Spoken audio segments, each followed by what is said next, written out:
You are standing inside Mission Control in Houston. It is July 20th, 1969. The room smells like stale coffee and cigarette smoke. Rows of green screens flicker with numbers only a few men alive can read.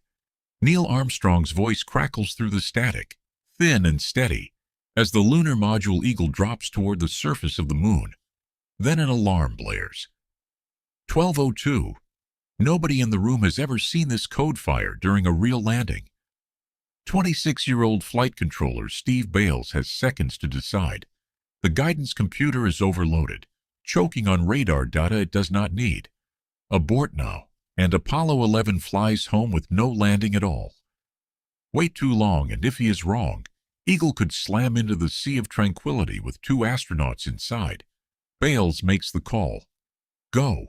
But what if in that same instant, under that same pressure, he had called abort instead? In this timeline, Eagle's ascent engine fires early. The lunar module tears itself away from the surface, climbing back toward Michael Collins waiting in orbit. Armstrong and Aldrin come home safe. But no human foot ever touches the moon in 1969. The decade ends without the promise President Kennedy made ever being kept. NASA schedules another attempt, but the fuel, the funding, and the nation's patience are not unlimited. The ripples spread fast. Congress, already restless over Vietnam spending, uses the delay to slash NASA's budget years earlier than it really happened.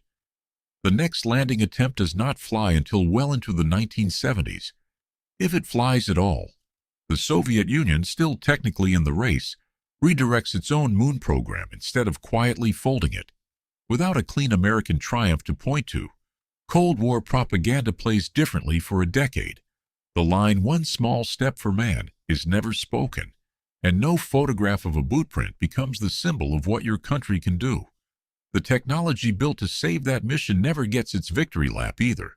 The tiny, overworked guidance computer that nearly failed becomes a cautionary tale instead of a milestone, and the integrated circuits rushed into it for Apollo lose some of the momentum that helped shrink computers for the rest of the century.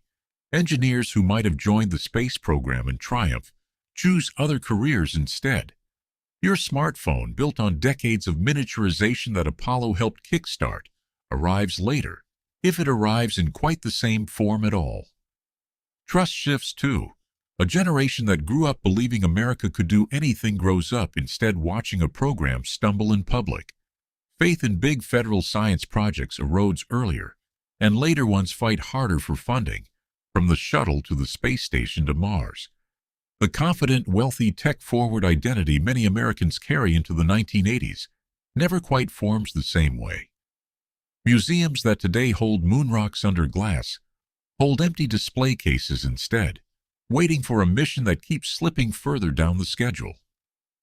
Even your classroom history changes shape. The chapter that once opened with a single triumphant photograph opens instead with a program that tried, retreated, and tried again years later. Kids memorize a different date if they memorize one at all. Picture Mission Control again. It is still July 20th, 1969. The room still smells like stale coffee and cigarette smoke. The green screens still flicker. But this time, when the alarm blares, the word that follows is not go. It is abort.